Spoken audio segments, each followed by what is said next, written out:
Et que dis-tu aux personnes qui pensent que justement l'approche Gordon ou même d'autres approches Ouais. qui sont des approches qui sont laxistes en fait?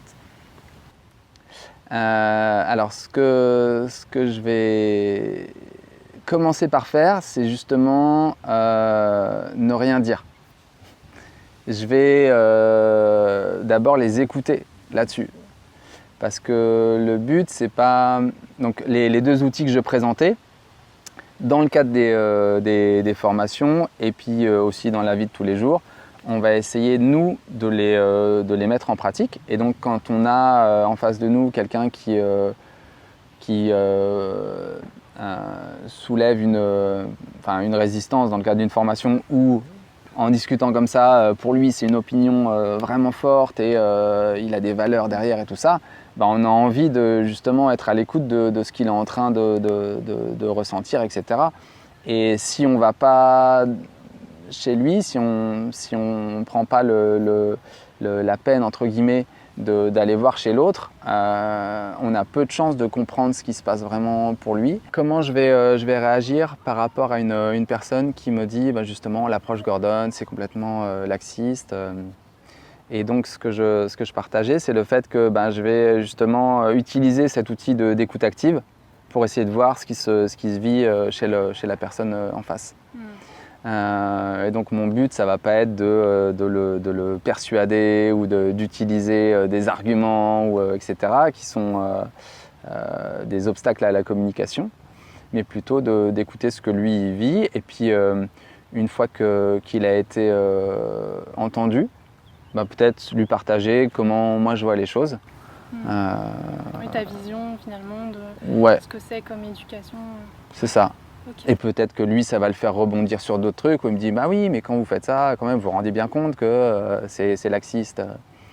Donc c'est cette position-là qui, dans ce genre de situation, est une position plutôt basse, c'est-à-dire de ne pas être dans une position de sachant en disant voilà, cette approche-là, elle est validée par les neurosciences, elle est exactement, qui va juste accentuer un blocage et va ne permettre ni à moi de comprendre qu'est-ce qui se passe pour l'autre, ni à l'autre de comprendre qu'est-ce que moi je trouve pertinent dans cette approche. Quoi.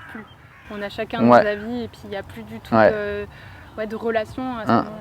C'est ce qui se passe, par exemple, quand on discute de politique. On voit bien cette chose-là où on peut être passionné et défendre vraiment notre point de vue et on va argumenter et on pense que plus on va apporter, plus notre dossier il va être costaud et plus ça va passer. Mais non, en fait, ça ne fait que lever des résistances en face et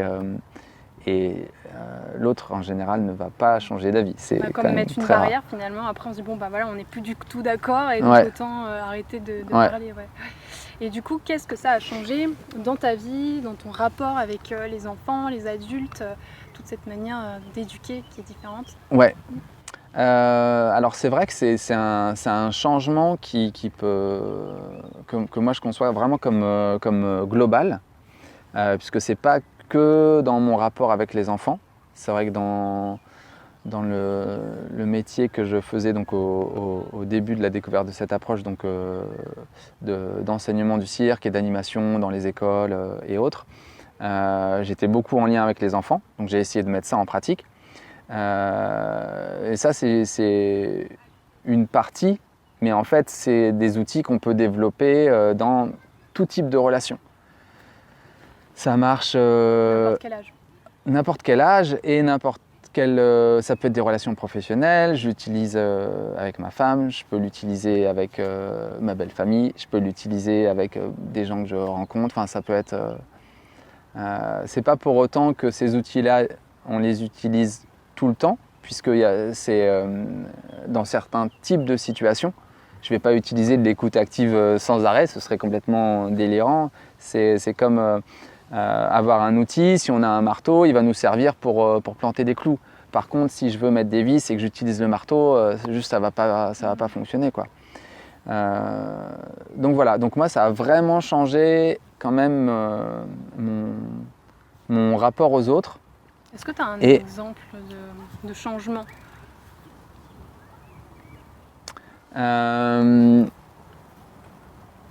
Justement, dans ce genre de situation où on sent que l'autre monte dans le rouge, justement parce que, je sais pas, par exemple, ça vient heurter certaines de ses valeurs ou quoi, et qu'on fait de l'écoute.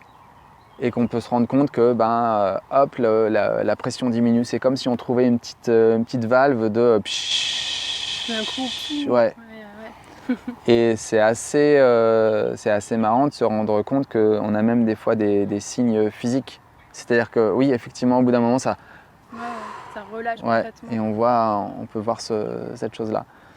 Donc ça fait partie des choses qui qui a changé dans tes relations. Voilà. Après, il y a aussi plein de moments où on n'arrive pas forcément à mettre les choses en place. On n'arrive pas forcément, ou alors on est en position un petit peu en métaposition et on se rend compte, ah ouais, là je suis pas du tout dans l'écoute, mais bon, en même temps je me rends compte que j'arrive pas à être disponible ou. Quand tu dis que quelqu'un, par exemple, ou toi qui n'est pas dans l'écoute, est-ce que tu peux développer? Je perçois que l'autre est en difficulté, je perçois que l'autre me demande une forme d'aide d'une certaine façon, que ce soit formalisé ou pas, je peux simplement le lire aussi dans son attitude, etc. Et je me rends compte que moi, à ce moment-là, peut-être que je suis pas disponible.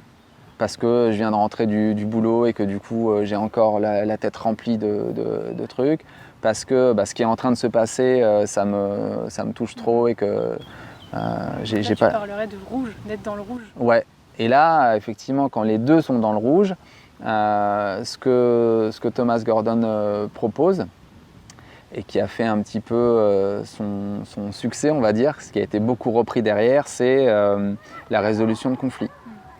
Résolution de conflits donc sans perdant, avec une méthode qui permet justement d'aller voir quels sont les besoins des deux parties et essayer de trouver des solutions qui soient OK pour les deux et de construire, faire une co-construction en fait. Satisfaire les deux, donc relation gagnant-gagnant. Ouais. Ok. Et du coup, est-ce que tu as un idéal d'éducation que tu aimerais voir en place dans la société ou dans l'école? Oui, je pense qu'on a tous des idéaux. Après, je préfère... mon idée, c'est plus de planter des petites graines. On est chacun à des... On évolue chacun à nos vitesses. On découvre des trucs. Il y a certaines choses qu'on peut lire à un moment donné qui vont pas être pertinentes pour nous, et puis on va y revenir des années après, on va se rendre compte que...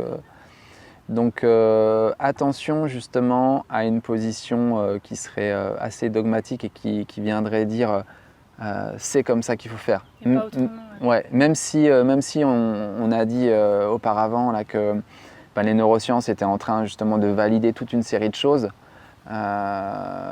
pour autant respectons le fait que chacun chemine à sa vitesse.